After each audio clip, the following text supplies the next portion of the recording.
What's going on, everybody? My name is Halvu, and this is the Halvu Moto Vlog. Welcome. It's been a little while, guys. Hope everyone's doing real well. We are headed into July 4th weekend here in Sacramento. It's going to be relatively warm, mid-90s, I think, full sun like it has been. I've been riding around town in shorts and a t-shirt. It's something I look forward to, you know? Sorry, I'm not sorry. I don't know if that's setting a good example for all you young guys out there, but I want to be real with you. In the summertime in Sacramento, it gets real hot, and I like to ride my motorcycle. And around town, I just do it in shorts and a t-shirt. Of course, I put my helmet on. I like to put my gloves on as well. I put my shield up, and I let the fresh air come in through my nostrils and hit my face, and there's just no feeling quite like it for me. I accept the risk of riding without gear. I understand that the safest thing to do would be all the gear all the time, but you know what? This is my town. These are my streets. These are my stoplights. These are my neighbors riding around on these streets. These are my police officers trying to keep peace and order, right?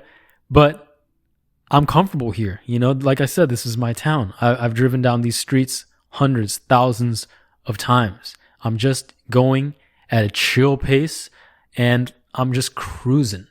It's a quiet motorcycle, 300 Supermoto. It's not crazy loud that I can't hear myself think. I can hear the world happening around me still. And there's just no better feeling. It's so joyful for me. It's so freeing. It feels so natural.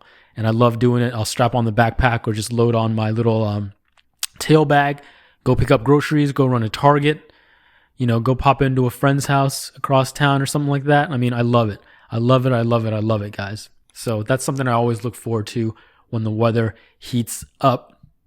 Changing my oil here, as you guys can see, it's one of the only things that I really do besides cleaning and lubing the chain. Everything else that would need to be done, I would most likely take it into the repair shop, the motorcycle shop, to do that.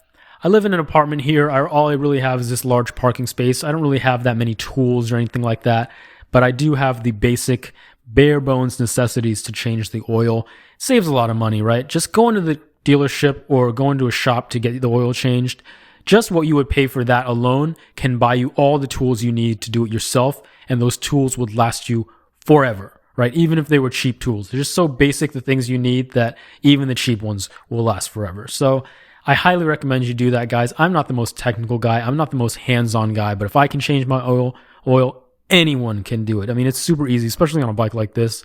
I mean, you can't, it'll be great to save money. It'll be great to get your feet wet and just be comfortable working on the bike and taking things apart. You know, if you're the kind of person that's just hesitant to do that, changing your own oil will really you'll reap a lot of benefits from doing it. And who knows, it might make you realize that, hey, this is not so bad. And you'll go out and buy a service manual and just do all the work yourself, or just do things that you never really thought that you would do, that you always just assumed that you had to take it to somebody else to do this. Because after all, it is your machine, and there's something very personal to be said about working on your own machine and understanding your own machine and knowing the ins and outs and the nuts and the bolts and taking it apart and troubleshooting it when you mess up, or troubleshooting it when it messes up.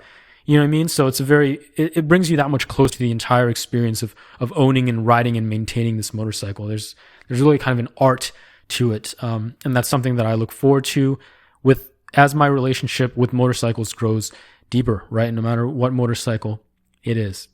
But like I said, KLX300 Supermoto, super easy, super cheap to change the oil. It takes basically like a bottle of oil, a quart, and maybe like a quart and a quarter just about if you're changing the oil in the filter. But all in all, it's like $20 worth of materials, if that. So very cool to do that. I changed it a little bit early. I didn't need to be changing it right now. I think I'm at 2,500 miles. Probably had roughly 1,000 miles to go before I had to change it per the manual.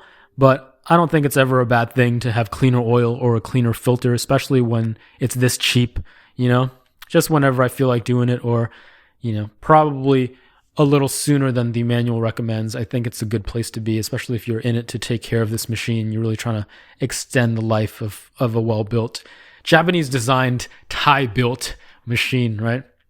So guys, that's that. Don't really have any other news other than I'm going to Yosemite on the 18th, 19th, and I will be shooting that. I will be recording all of that. I'm going to Yosemite on the motorcycle, so it's a really big trip, requires a little bit of planning. Yeah, a little bit of planning, where I'm going to stop for gas, where I'm going to eat, where I'm going to sleep, what my days are going to consist of, just because it's a lot of riding, kind of have to think about it in terms of butt on the seat time. And I know that this seat is just so narrow and pretty uncomfortable for longer stretches.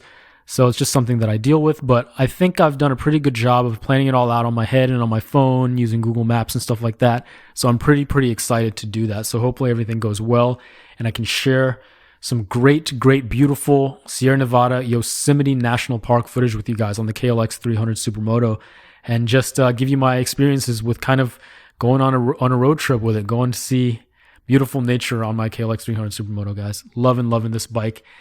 I want to close this out just by saying, I was thinking the other day that, man, why do I really love this bike so much? What is it about this experience of the KLX300 Supermoto that I wasn't getting on my other motorcycles? And for me, it's just that this bike reminds me of being on a motorcycle. It reminds me of that stage in my life. It just brings me back to my boyhood. It makes me feel like a boy again, just being free. That first time you get a bicycle and, you take off the training wheels, you learn, and now you're just free. And that's like, you can explore other neighborhoods. You can meet up with the boys and go ride out to the corner store, or like chase after the ice cream man, visit other neighborhoods you never had access to before. It opens up a whole new world of adventure and exploration, this very primal urge that a young man has to explore, that any man has to explore and just see what's out there and be free. Just be gone with the wind, right? It's just an amazing experience and was such a huge part of my childhood. And being on a motorcycle like this is kind of like the closest thing. It's like a bicycle with a little motor on it.